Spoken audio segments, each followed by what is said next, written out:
লক্ষ্মীর ভাণ্ডারের ঘট মাথায় নিয়ে বাড়ি বাড়ি প্রচারে ঝাঁপিয়ে পড়েছে মহিলা তৃণমূল কংগ্রেস নেতৃত্ব। চোপড়া বিধানসভায় এই অভিনব কায়দায় ভোট প্রচারে নেমেছে মহিলা তৃণমূল কংগ্রেস। মঙ্গলবার ঘিরনিগাঁও পঞ্চায়েত এলাকার বিভিন্ন গ্রামে মহিলারা বাড়ি বাড়ি গিয়ে জোর কদমে প্রচার করছেন। তাদের সঙ্গে থাকছে লক্ষ্মীর ভাণ্ডারের ঘট।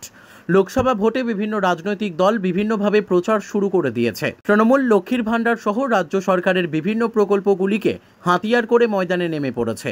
এবার লক্ষ্মীর ভাণ্ডারের ঘট মাথায় নিয়ে তারা দার্জিলিং আসনের প্রার্থী গোপাল লামার সমর্থনে ভোট প্রচারে বাড়ি বাড়ি যেতে শুরু করেছেন মহিলারা।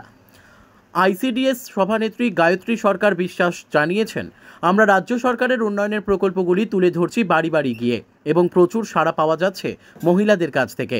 চোপড়ার বিধায়ক হামিদুল রহমানের সহধর্মিণী মরিয়ম বেগম বলেন, মুখ্যমন্ত্রী মমতা বন্দ্যোপাধ্যায়ের জনহিতকর প্রকল্পগুলি আমরা ভোট প্রচারে তুলে ধরছি। লক্ষ্মীর ভাণ্ডারের টাকা দ্বিগুণ হয়েছে, সেই প্রচার চালানো হচ্ছে। আমরা বাড়ি বাড়ি যাচ্ছি, আমরা প্রত্যেককে বলছি মমতা বন্দ্যোপাধ্যায় যতদিন রয়েছেন ততদিন এই প্রকল্পের সুবিধে মানুষজন পাবে। পাশাপাশি লক্ষ্মীর ভাণ্ডারের ঘট নিয়েও আমাদের প্রচার চলছে। এদিনে বাড়ি বাড়ি প্রচারে উপস্থিত ছিলেন বিধায়কের সহধর্মিণী মহিরম বেগম, আইসিডিএস ব্লক সভানেত্রী গায়ত্রী সরকার বিশ্বাস, ঘিরনিগাঁও মহিলা অঞ্চল সভানেত্রী লিপি খাতুন। Bureau report, ডিটিডি news. বেড়াচ্ছি, চার পাঁচটা বুথে বেড়ালাম, সবার একটাই কথা যে আমরা দিদিকে চিনি, আমার দিদি ছাড়া কাউকে ভোট দিব না। এবার সব জায়গায় জায়গায় একটাই বলি, দিদি আমার লক্ষ্মী ভাণ্ডার দিচ্ছে, আর বাচ্চাদের ঈদের সব আমাদের পাচ্ছি, তা আমরা দিদি ছাড়া আমরা কাউকে চিনি না, আমরা সব ভোট দিদিকেই দেবো। আমি তো জায়গায় জায়গায় বেড়ালাম, বিরোধী শুনতে পারিনি। সব একটাই কথা যে দিদি আমাদের এত উন্নয়ন করেছে, আমরা দিদিকেই ভোট দেব। সবসাবাতি জিতবে। প্রত্যেক দিনে কি প্রচারে যাবেন? হ্যাঁ, প্রচারে নেমেছি আমরা। বুথে বুথে 4-5টা বুথ কভার করলাম, সব জায়গায় ঘুরে ঘুরে আমরা দেখলাম যে না, একটাই কথা, সব দিদিগুলো নিজেই বলছে যে আমরা আমাদের উন্নয়ন হয়েছে, আমরা মমতা দিকে মানে গোপাল লামাকেই ভোট দেবো। আমরা অবশ্যই, আমরা তো সবাই মানে বিশেষ করে মহিলাগুলো চাইছে যে আমার দিদি বসুন, আমাদের উন্নয়ন যাতে আরও হোক।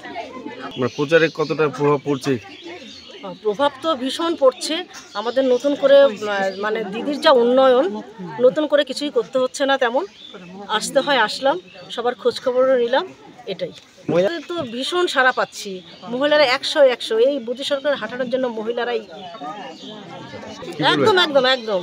এখন কি মোদী ভার্সেস মহিলা, এটা তৃণমূল মোদীর বিরুদ্ধে কি পশ্চিমবঙ্গের সমস্ত মহিলারাই রাস্তায় নামবে আগামীতে? একদম একদম, আপনারা রাস্তায় নেমে পড়েছে, অলরেডি রাস্তায় নেমে পড়েছে, প্রচারও করছেন, মহিলারাই করছেন, যেখানে যাচ্ছেন।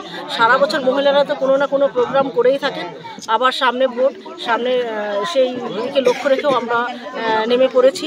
আমরা গিয়ে মায়েদের ভীষণ সাড়া পাচ্ছে, ভীষণ উৎসাহিত, যেমন হচ্ছে লক্ষ্মীর ভাণ্ডার পেয়ে তারা দ্বিগুণ লক্ষ্মীর ভাণ্ডার বেড়েছে, এটা পেয়ে ভীষণ খুশি।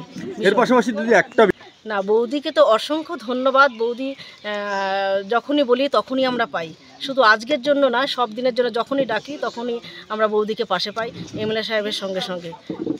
যেহেতু গায়ত্রীদি বলে ফেললো যে আমরা মহিলারা আগে নেমেছি, হ্যাঁ, আমরা তো পুরুষ মানে আমরা তো যেখানে সেখানে মিটিং মিছিলে প্রচারে সব জায়গায় যাই, কিন্তু মহিলাদের একটা নৈতিক দায়িত্ব আছে যে ওরা পাড়ায় পাড়ায় টলায় টলায় ওরা যাবে, ওরা গিয়ে মহিলাদেরকে বেশি করে বুঝাবে যেন মহিলাদের ভোটগুলো একত্রে গোপাল লামাকে প্রার্থী হিসাবে ওনাকে ভোট দেয়।